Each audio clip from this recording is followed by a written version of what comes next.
There are over 7 million mentally ill and emotionally disturbed children in America.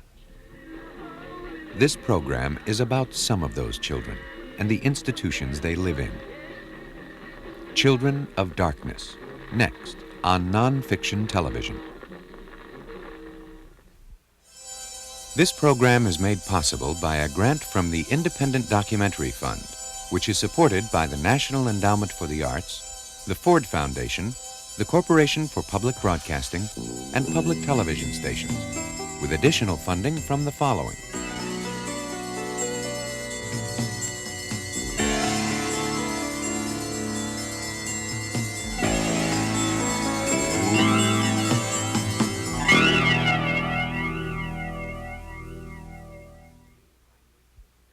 This program contains language and sequences some viewers may find disturbing.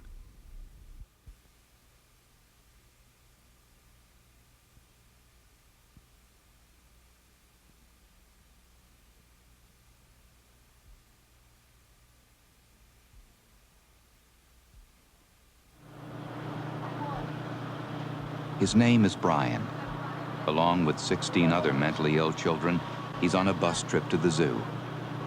Brian believes that somebody is following him. A truck. Truck's following us. A truck's following us. A truck's following us. A truck's following us. That guy back there is driving me crazy. Oh, God. Oh, God, they dropped in. Oh, God. Oh, John Wax, you better stop that truck. John Wax, you better stop that truck. Uncle Buzz!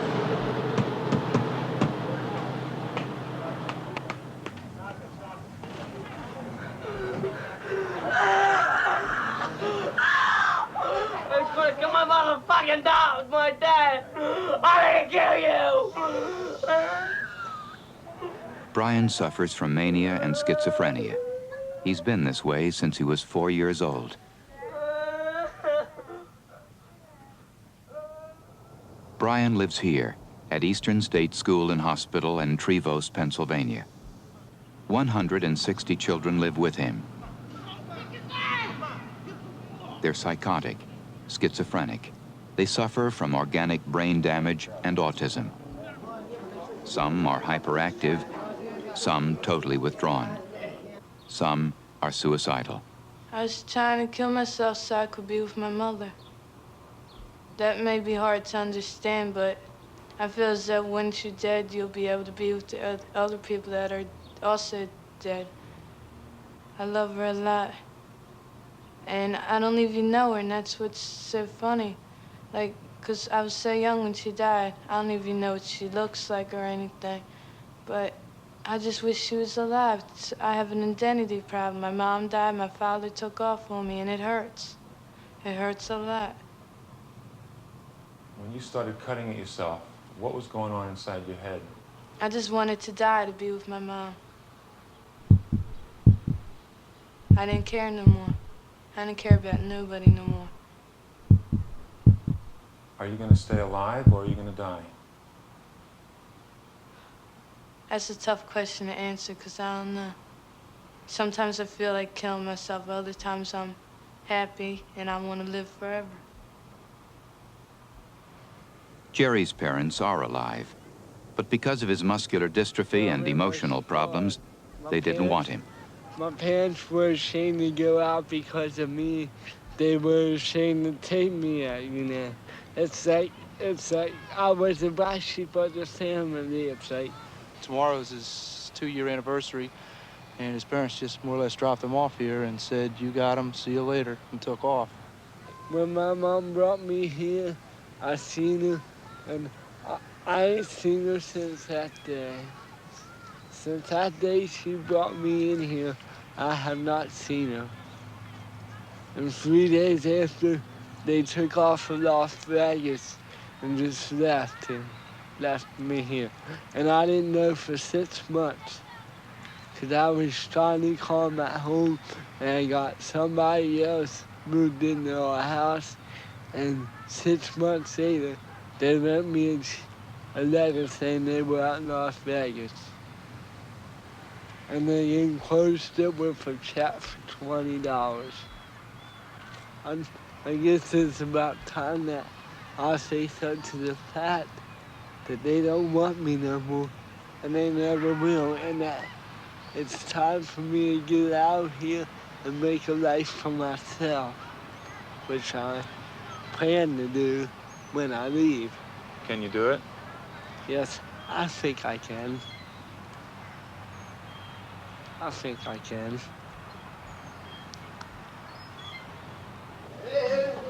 Many of the children at Eastern are chronically mentally ill. They'll never see what we see, hear what we hear, think in ways we do. How much lube you got in there, son? Brian McAnally has lived at the hospital for the last 4 years. Oh, it's me. I want to go swimming, that's what I want. Oh, wait. Yeah! Praise the Lord, Jesus. Praise the Lord. We're buddies, right? Thank you, everybody, for coming. Thank you. Praise the Lord. I want you to lay down, please, Brian. Come on, I want you to lay down, okay? Don't get me sweat. I'm not going to get you sweaty. I just want you to lay down. Lay down, Mark. Because I think you need to relax. Okay. You're a little bit upset, okay? Okay. All right, I'll be outside the door if you need me, okay? It's a dentist's office. It's a dentist's office. Hi, doctor. Do you know what's going on with him? What's the matter with him? You know what's going on? Not really. Brian is... It's kind of scary. It's falling, the cottage is falling down. Brian's a very psychotic young man, and Mark. so like I said, he was doing really, really well up until about a month or so ago, and he started just regressing, going completely the opposite way. It's like he's coming unglued, and he's hallucinating a lot more. He really has no sense of what reality really is. The other night he was in his room crying, and I knocked on his door to open up and said, "Brian, what are you crying about?" He said, "I got hit in the head." And I said, "You got hit in the head? Who hit you?" I got hit in the head. He said, "I was looking out the window and the sun hit me in the head." And he was like really upset all night about, you know, looking out the window, getting hit in the head with the sun. He's having a really rough time. But tomorrow night we have a van ride, all right? And if you're good and if you feel better, maybe we'll take you out on the van ride. Okay. All right? You're gonna stay back with me, Brian. You're not gonna go to the canteen. Oh, no! You don't have any money, Brian. Brian? Settle down, Brian. Come on. Now settle down. That's it. You breathe. That's it. Come on, lay down on your bed. All right, come on. Brian, no, you're not going to take this over. Come on. Well, Brian, do you want us to take it out of your room? No! Come on, I want you to lay down. Come on. I want you to... Yeah, you're getting Brian, yourself you're getting all worked up. Come on. Come on.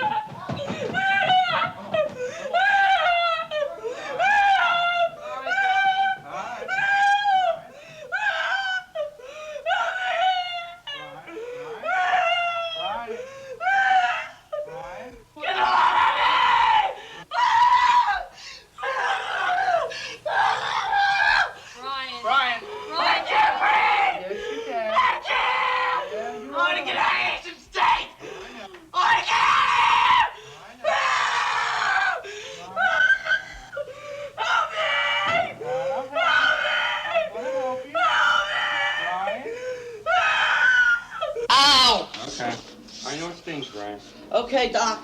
That's all right. All right, that's good. Oh, Doc, that feels Very good. Oh, Very I feel good. good now. Oh, Okay, I can dance. Why don't you stay in here for a few Okay. minutes, okay? Thank you, Mr. Don. Okay. Thank you. Thank you. Okay, sit down. I'll call you Tank. I'll be Tank? back in a couple okay. minutes. Thank you. Thank you, Mr. Don. It's perfect. Yeah. What the hell does it all mean? I mean, you're here tackling kids, holding them to beds, sticking needles in them. Is that psychotherapy? What's going on? It's the best we got. I'm serious. It's the best that we have. I mean, there are other institutions that, you know, may be a little bit better. There may be a little bit more staff, but I've worked in enough institutions to know that this is, you know, it's the best system we got, and nobody's come up with a better system yet. Is everything that's going on upsetting you, Brian? Yeah, the walls are Yeah. cracking. The walls are cracking. Oh my God, look.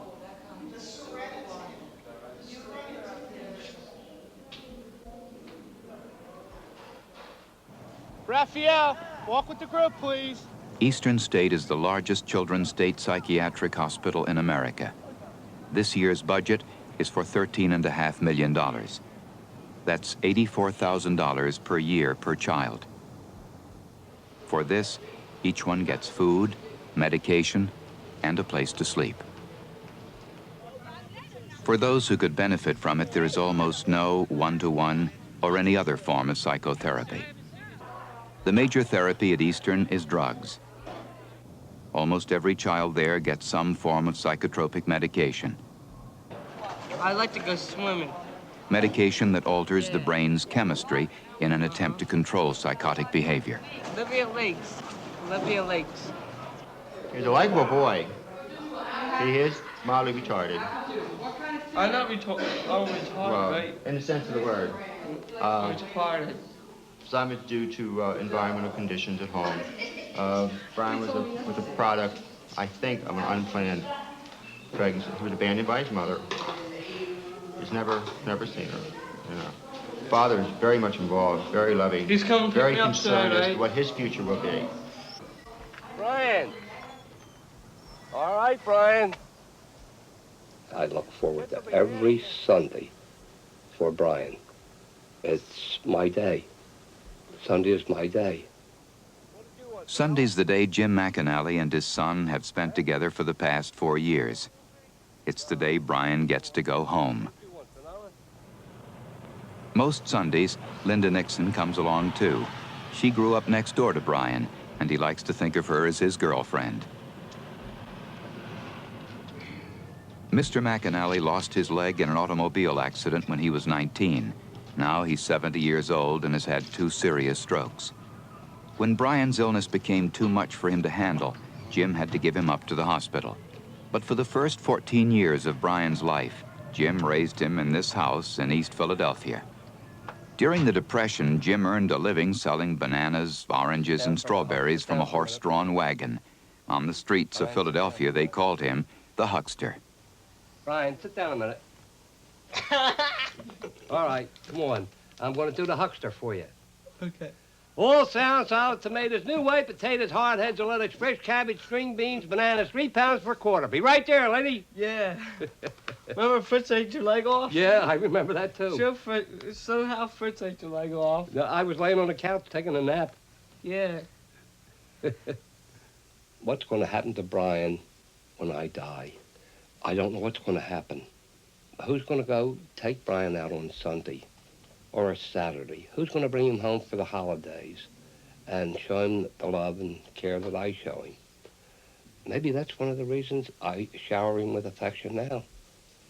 To try to give him everything that I possibly can now, knowing that when I'm gone, he won't get it. Yet, Brian is taken care of financially. He won't want, but he will want love and affection. He will want love and affection. Where is he going to get it? Where is he going to get it? It's like afraid. There's nothing wrong with Brian in my eyes. Hi, Grandpa. Nothing at all. He's just a normal person to me. See, other people think he's, there's something wrong with him. But in my eyes, there's nothing wrong with Brian. Dork wants to go in the camera, too. Too many people tease Brian now. Too many people do. And I don't like it. So I stick up for him. What can I do? I think a lot of Brian. A lot. I really do. I think a lot of Brian. A peaceful and happy life for Brian. That's all I can ask for. But God will see fit to take care of him, watch over him, and that he doesn't have any heartaches more than he has now. One day, if he's lucky, Brian may go to a group home for the mentally ill. But there are just 5 in all of Pennsylvania, with just 45 young people living in them. So it's more likely that when Brian's too old for Eastern, he'll be sent to an adult institution. The hardest part of my day is Sunday when I take him back to school. Knowing that I'm going home to an empty house when Brian should be with me. When Brian should be with me. And I have everything in Brian's room as if he's with me every day. When I go past that bed, I can picture Brian in it. When I'm going to bed at night, I can picture Brian in it. And it hurts. And it hurts. That's when I pray for him. You know where you're at now, Brian? Brian? What? Do you know where you're at now? School. That's right. And are you gonna be good for Dad? Yeah. That's right. All right, let's go. Brian, come on. Kiss Linda. God love you.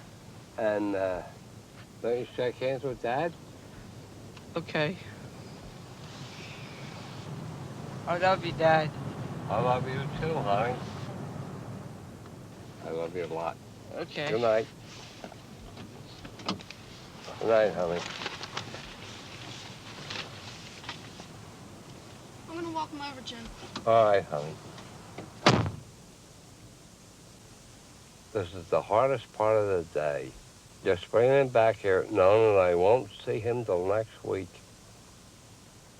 There's no Brian in the bed upstairs. I can't tell you anymore.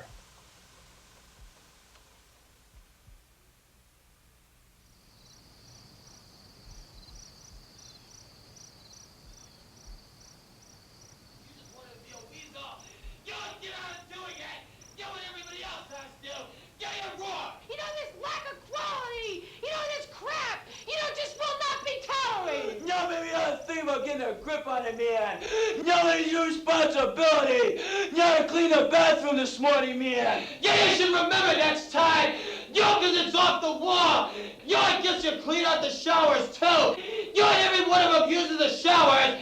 Yo, just being irresponsible. If you want to act like a baby, you get screamed at. If you want to act as more like a mature adolescent, you get talked to.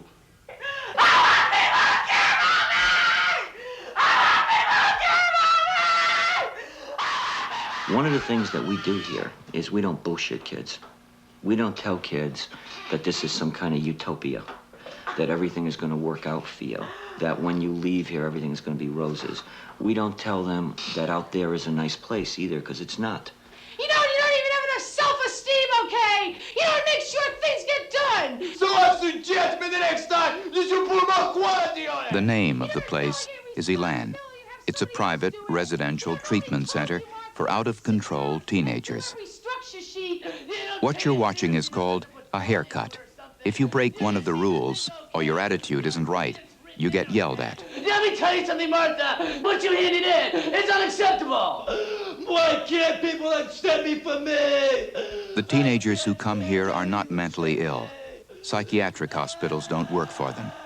They're alcoholics, drug addicts, and drug pushers. They're teenagers who have victimized others and themselves. I just, I treated myself like scum. I was scummy. I sold myself to men who I didn't even know, didn't even care, didn't care about me. Just wanted what they wanted. And it's like a piece of meat, to be blunt. The kids at Elan are almost all white, from upper middle class and wealthy homes. Their parents pay more than $20,000 a year to send them here for treatment. But these are children who have acted out, often violently, against their parents. Mike turned around and gave his mother the finger and said, "Fuck you." I looked at Mike, and I don't recall what I said, but it probably was something like, "Don't you dare talk to your mother like that." And he turned around and swung at me. You got to think about how you'd feel if you had a 16-year-old kid who is 6'1", who's come to the conclusion that he's going to do whatever he wants to do. When I brought Mike here today, I just cried. And I knew, and the people in school knew, that he was coming up here to stay. You know that if he doesn't change, he's going to get arrested. you know that sooner or later he's going to steal something to get money. The phone rings at 10 o'clock at night, 3 o'clock in the morning. You're shaking. You're wondering, what's this call going to mean? Is it the police? And that's the fear that we live in. We're ready to this is an example. Ready to crack. I love him so much. I wouldn't want to lose him. I don't want to lose that camera because I cry all the time. I'm sorry, but I can't help it. Yeah, you're the first one to do it! Yes, sir, Day in, day out, life at Elan is constant confrontation, yes, sir, what's your best on the justice? unrelenting pressure. I couldn't believe all the shit that was left on those things. Your feelings, your negative attitudes are broken down, dissected, torn apart. The idea is to change your behavior. Let's go, John. Elan residents are taught to obey authority. They're made to work at menial jobs, to do what they're told to do. Other Elan residents enforce the rules. They record the names, the actions of everyone in every room continuously. At Elan, there is no privacy. Incoming mail is opened. Outgoing mail is read and censored. Telephone calls are monitored. Every conversation is subject to eavesdropping and informing. I want to drink and I want it right now. In therapy, your problems, your hang-ups are all laid bare. I want to drink and I want it right now! I want to drink and I want it right now! I want to drink and I want it right now! I want to drink and I want it right now! I want to drink and I want it right now! Again! Again!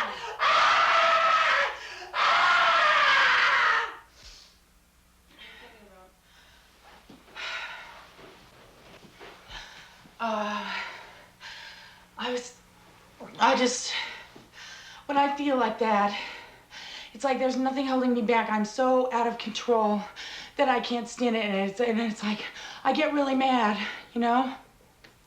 I think because I know exactly what I'm doing, but I still want it. You know, I don't care about anything else but that.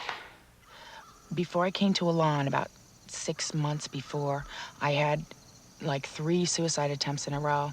And it was in the back of my mind that, you know, if I drink again and if I go as far as I've gone before, I'm not going to be living anymore. Diane comes from a prominent Tucson family. She was a straight A student and won a scholarship to the University of Arizona. But drinking and drugs became problems she couldn't control. We're talking about attempting suicide by eating 15 pills of antabuse and then going out and having a glass of scotch. We're talking about waking up in the morning and just because you don't have booze, drinking shaving lotion, just to get alcohol out of it. Okay, we're talking about going into convulsions and going into seizures and going into blackouts that you almost never came out of. I was at the point where I was pretty wasted one night. And I went out and I got a butcher knife and, you know, started stabbing myself in my stomach, which partly because I wanted my father to, you know, come and say, it's okay, Diana, you know, you're gonna be all right. You know, you're a very sick little girl. We'll take you to the hospital and, you know, sew you up. And I just wanted him to know that he loved me because I felt like he didn't. I felt like nobody did. You have to make the decision whether or not it's worth it for you to live. You have got to do it for yourself. I want you to think about the times that you could never sit somebody down and spill your guts out. And I want you to say, I'm lonely and it hurts me. Hold hands and think about that. I mean, let's get in touch with what you are. I'm lonely and it hurts me. Think about that, Diane. I'm Think about lonely that. Come on. and it hurts me. Think about what goes on inside. I'm lonely and it hurts me. Let's go. I'm lonely and it hurts me. Come on. I'm lonely and it hurts me. I'm lonely and it hurts me. I'm lonely and it hurts me. Tell us about it. I'm lonely and it hurts me. I'm lonely and it hurts me. I'm lonely and it hurts me. Get it all out. okay to cry. When I say no, you drop your hands and you all say no. No. No. No. No. No. No. No. No. At Elan, you succeed and survive if you accept the program. If you don't, there are punishments. They're usually called learning experiences. Residents are made to wear signs for days, sometimes weeks, bluntly spelling out their problems and failures. Like what I do, you know, If their behavior is deemed infantile, they're made to wear diapers over their clothes and to carry rattles. If they become hostile or act out, they're put into a ring.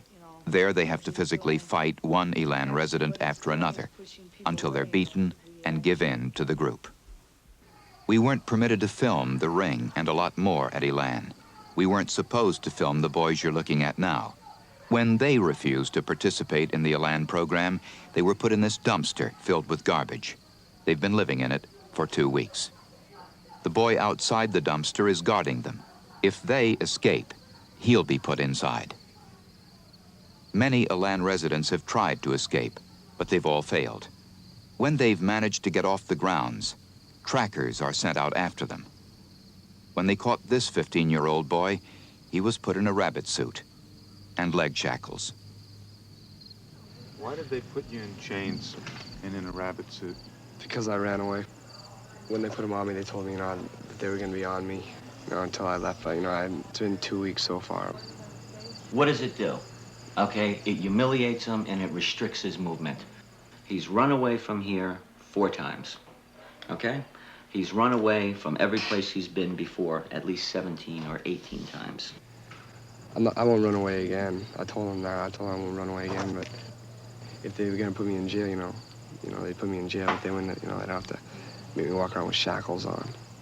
This boy's been in and out of juvenile detention centers for years and faced charges of breaking and entering and assault. For him, it was either Elan or jail. The kid has no idea what prison is like.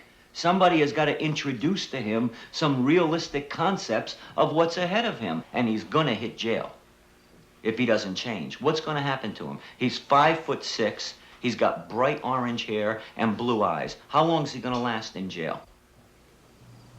I'm not a dog, I'm not even a person anymore, This is supposed to be America, I still have rights as a human being to walk around. And I can't even do that with these things on him. Those things stay on him. He decides how long they stay on him, not me. He makes that decision. If he came up to his director tomorrow and said, I want to get back involved, I want to change, okay? I want to participate, I want to try again, they would come off like that. Okay, if he wants to act like a criminal, he'll be treated like a criminal. It's that basic. Now, if that is robbing him of his dignity and robbing him of his freedom, then yes, I'm guilty of it. Elan claims its graduates are now leading happy, productive lives, that they're staying in school, going to college and working, that drug use is way down, and criminal involvement cut by more than half. But parents of some former residents dispute these claims. When Rhode Island parents complained, the state investigated and found that of 117 former Elan residents from that state, 70 had been arrested, and that one is serving a life sentence for murder in South Carolina. Nevertheless, this year, parents from more than 22 states and 8 foreign countries will send 200 of their children to Elan for treatment. No, you did it anyway! No, you just wanted to, man! No, you don't really care! In the United States today, 5 million acutely mentally ill children need treatment of a very different kind. 500,000 are psychotic, 2 million schizophrenic. 1 in 5 suffers from depression. They need immediate psychiatric help, usually in hospitals. For most Americans, private psychiatric hospitalization isn't possible. The cost for one child can be as much as $120,000 a year. Medical insurance doesn't come close to paying for it. For poor, middle class, even well-to-do families with children in need of long-term care. After savings run out, there's usually just one place left to go: the state hospital. In our country, 20,000 children are admitted to them every year.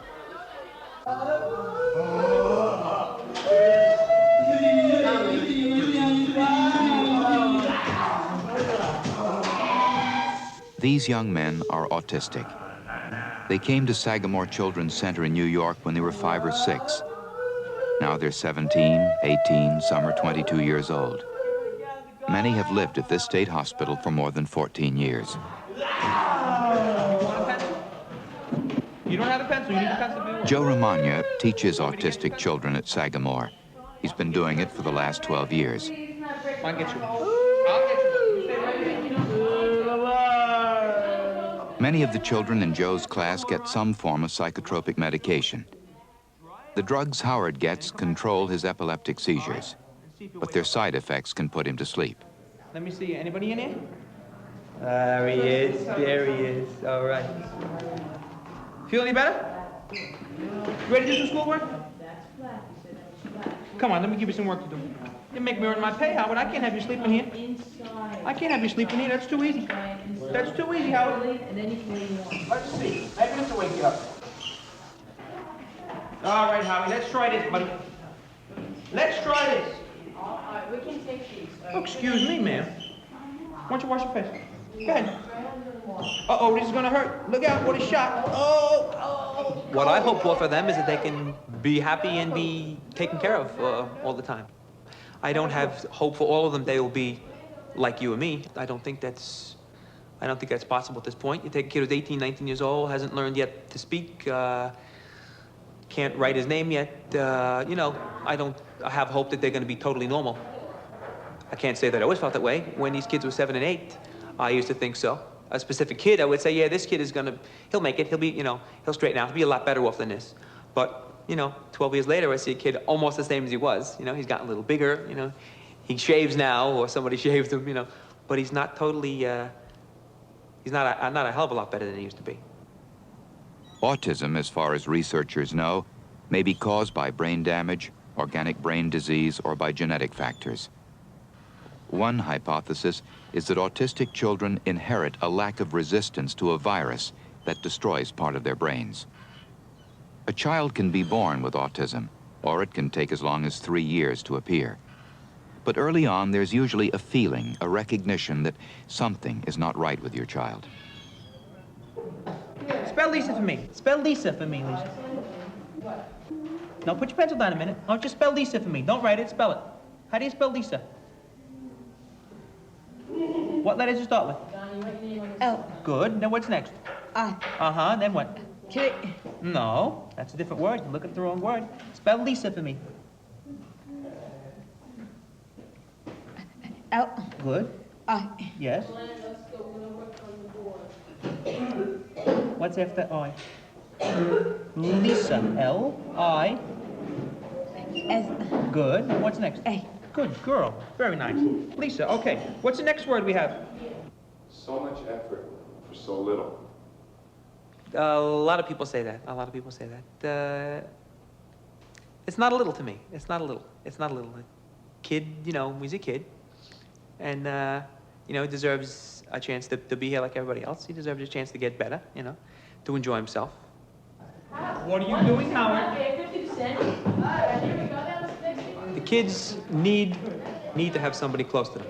And it's important to me, while I'm doing what I'm doing, that I'm close to the kids, too. Come on. They are, a lot of them, very special to me, the kids. Some more than others, the ones I know longer, I feel very close to them. I have no plans to do anything but this for the rest of my life. I mean, I'm certainly comfortable doing this. I get a good feeling when I work with these kids, and I think I'm doing something for them. And I think they appreciate me, What do we send you to school for? You character. Sometimes you can bother me, but sometimes you gotta do your work, right? Right? You didn't do any work. In their way, I think they love me. Like I said, they can't tell me that, but it's possible. 100,000 children in America have autism. Most of them live a normal lifespan. They grow up, they grow old, but they usually don't get better. And they can get much worse.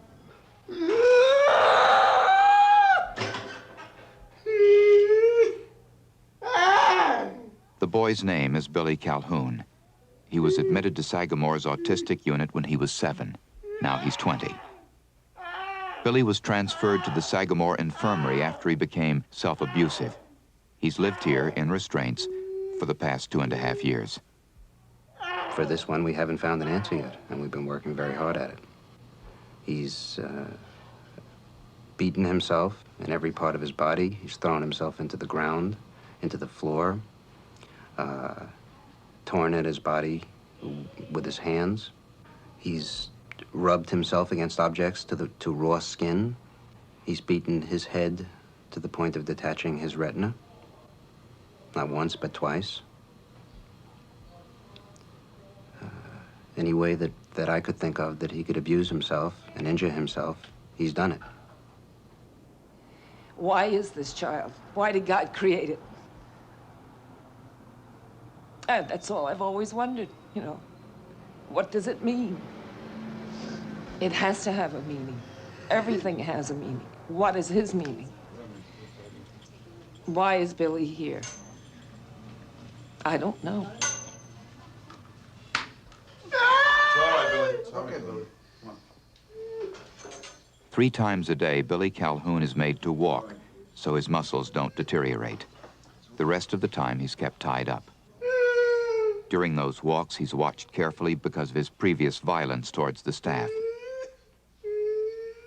Doctors at Sagamore have tried drugs and special diets to try to help him, but so far nothing has worked. Now they're considering more radical treatment, including aversive shock therapy. A device is applied to the body, which produces a very intense, painful reaction. I've been told that it's a type of pain which you don't know. It's not like sticking your hand in a socket. The idea would be to stop his self-destructive behavior, using pain as a punishment. And if Billy's condition doesn't improve, Sagamore doctors say they'll reluctantly consider a lobotomy. A lobotomy, to my knowledge, is irreversible and destroys part of the organism. But I suppose that if it came down to the point where there absolutely were no other alternatives, then I can see where that could be a consideration if it meant keeping him alive. He's coping, I guess. But don't let it get any worse where he's miserable all the time. If he's not going to get any better, fine, but if he gets sick, as bad sickness, make it a sickness that would take him, as opposed to a lingering, any more pain. In this business, there's no guarantees of success. We're not God. We're the hospital. We're trying to do the very best we can. What about making him better? I can't do it. I can't do it now. I'd like to find a way. We all would. Many years ago, there was a member of our family that has handicapped children. And she went to church and asked the priest, why me? And she said, the priest said to her, don't you know God looks all over the world to give these problems to, and he never gives them to anyone who can't handle them. That was very satisfying to me. I thought, okay, there's my answer.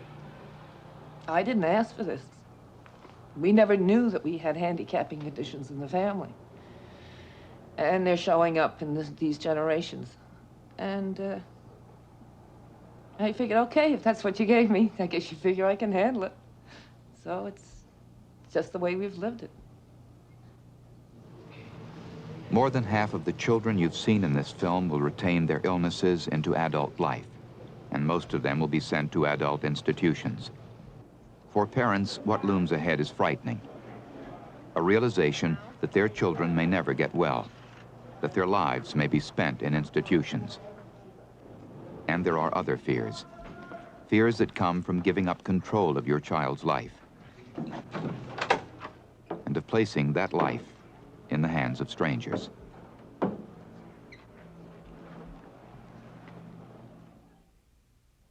In the United States, more than 500 mental patients, including teenagers and children, die each year in hospitals for reasons that are questionable or unexplained.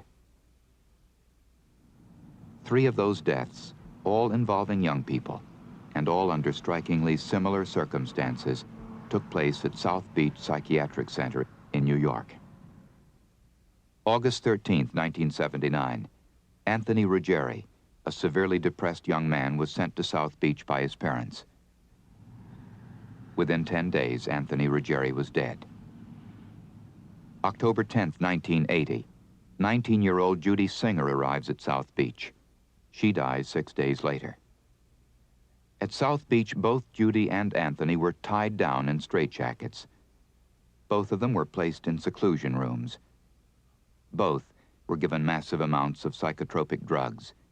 According to South Beach records, Anthony's order was for more than 8 times the maximum daily recommended dose. The doctor who ordered Anthony's medication and who supervised Judy Singer's treatment just before her death was Dr. Jonathan Kane, Chief of Service for the South Beach Intensive Care Unit. On that unit, South Beach patients told us that not only were drugs and straitjackets used to control patients, patients were also made to wear football helmets as a punishment if they talked too much, sometimes for days.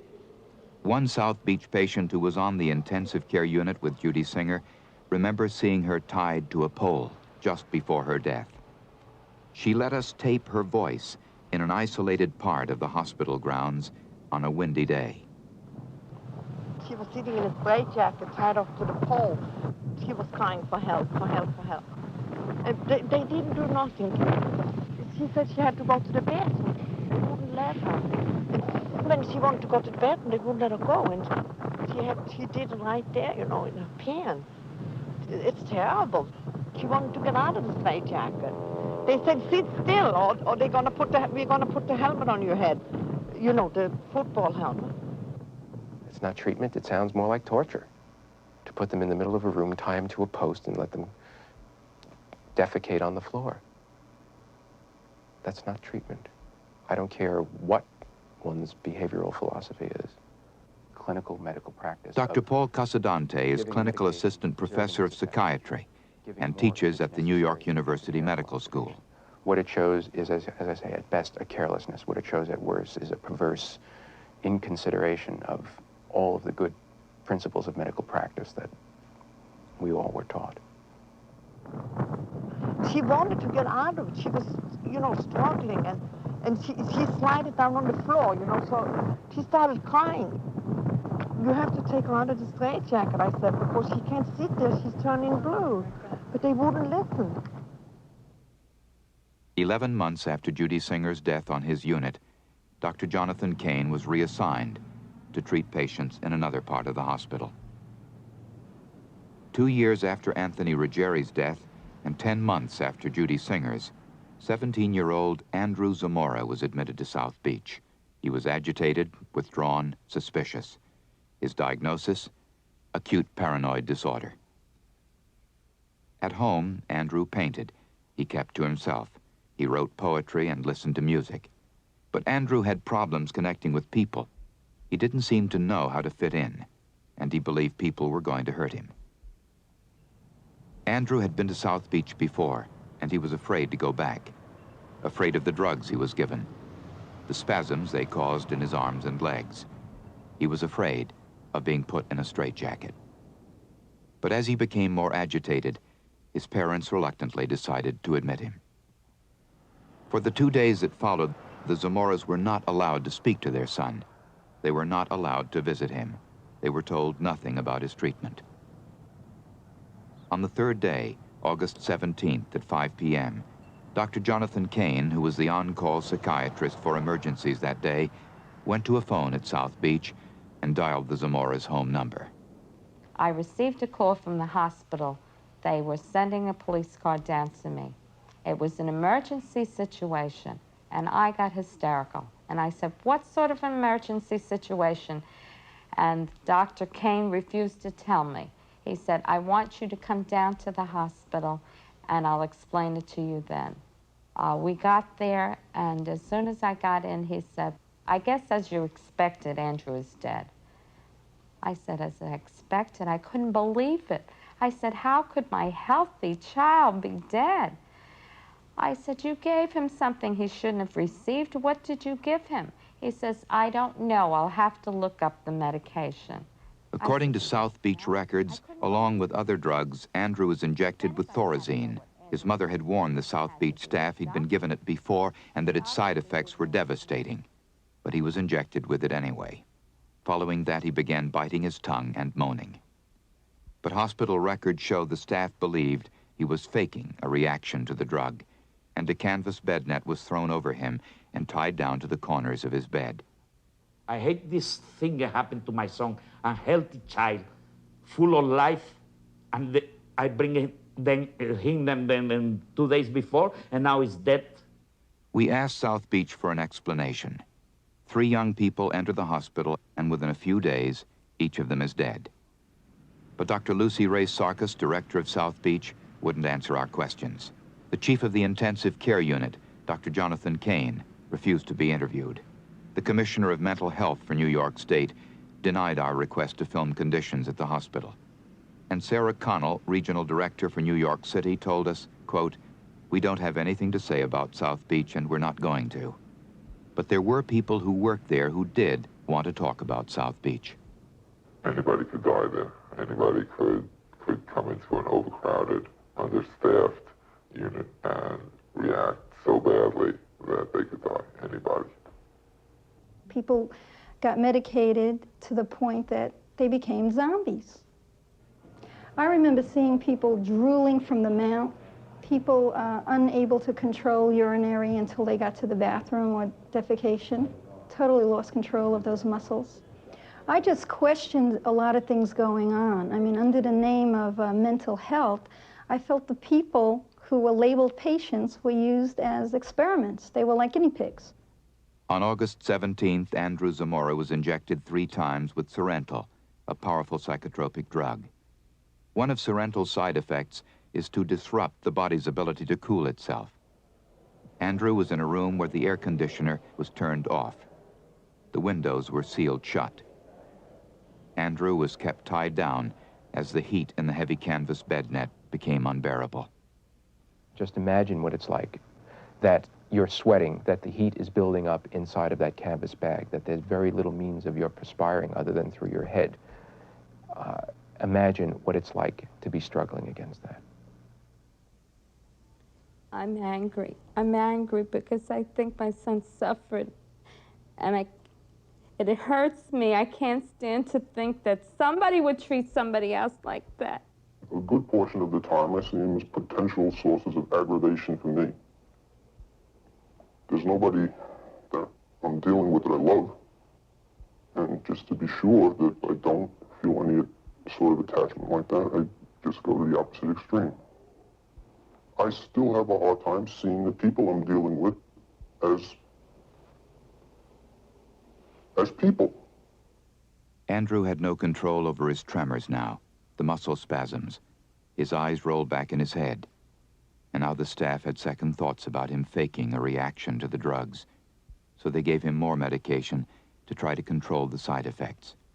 By that time, though, drugged and tied down, what had happened to Anthony Ruggieri and Judy Singer before was happening now to Andrew Zamora. And at 4:45 p.m., he was dead. If I said they killed him, would I be wrong? That indicates to me a deliberate attempt on the part of the staff. If I said they let him die, would I be wrong? That you would not be wrong. I tried for 8 years putting reports about that place. And I just quit because it fell on deaf ears. No one wanted to hear it. We have had patients hang themselves in a 6-foot closet. 2 of them. They just walked inside the closet, tied something around their neck, put it on the hook, and just sat down and hung themselves to death. Where was the staff?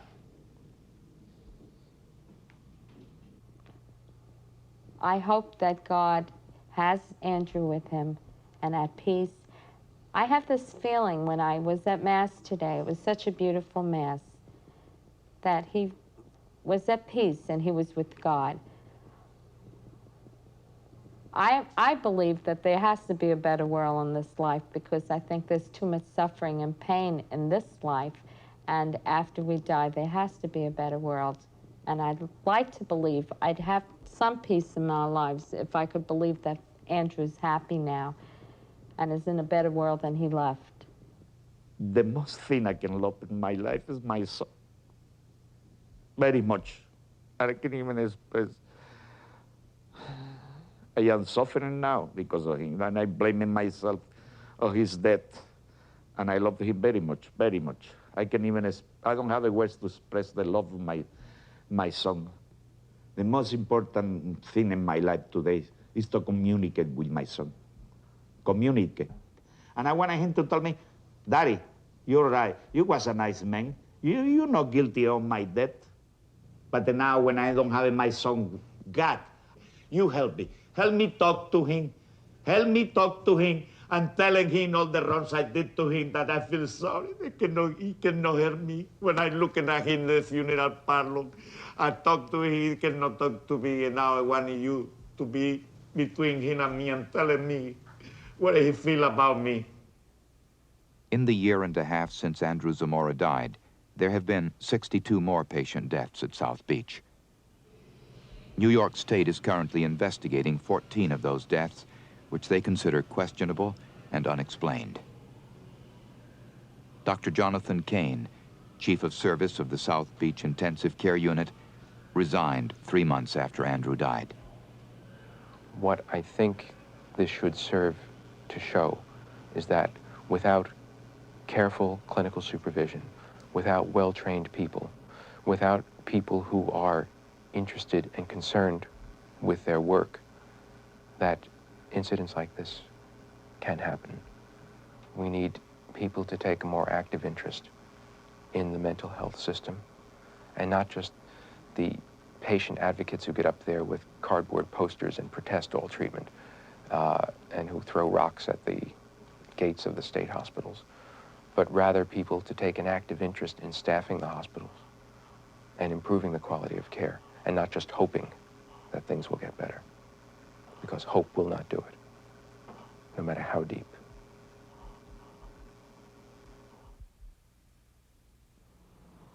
Are you going to stay alive or are you going to die?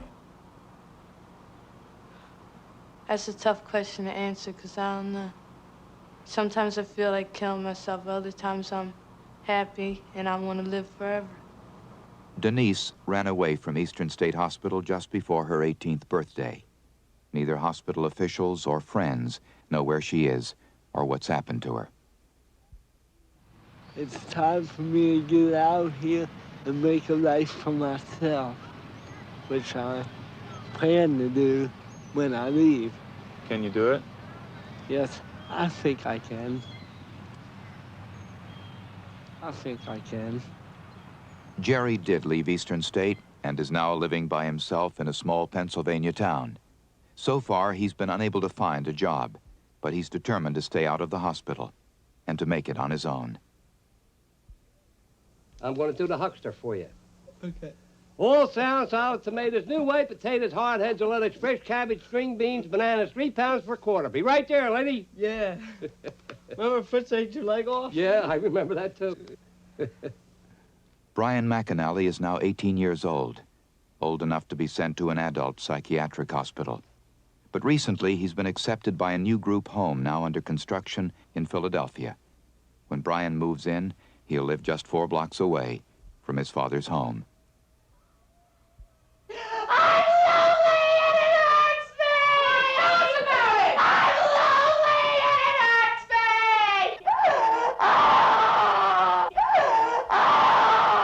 me! After 18 months at Elan, Diane graduated in the summer of 1982. Now she works as a secretary and plans to go back to college. But when she's lonely or depressed, she still drinks. Why is this child? Why did God create it? That's all I've always wondered, you know. Why is Billy here? I don't know. Billy Calhoun has not been given aversive shock therapy or a lobotomy. Although he still lives in the Sagamore Infirmary, now he's out of restraints 13 hours a day. For the past year, the Sagamore staff has worked intensely with Billy, rewarding him with praise and affection for not hurting himself. And his self-abusive behavior is almost gone. Billy's improved so much that now he's able to attend a special school with other children.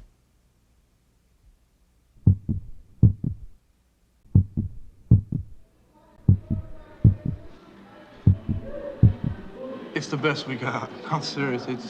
It's the best that we have. I mean, there are other institutions that, you know, may be a little bit better. There may be a little bit more staff, but I've worked in enough institutions to know that this is, you know, it's the best system we got, and nobody's come up with a better system yet. In this business, there's no guarantees of success. We're not God. We're the hospital. We're trying to do the very best we can. What I hope for them is that they can be happy and be taken care of all the time. I don't have hope for all of them they will be like you and me. I don't think that's possible at this point. You take a kid who's 18, 19 years old, hasn't learned yet to speak, can't write his name yet. You know, I have hope that they're going to be totally normal. I have no plans to do anything but this for the rest of my life. I mean, I'm certainly comfortable doing this. I get a good feeling I work with these kids, and I think I'm doing something for them. And I think they appreciate me, you know.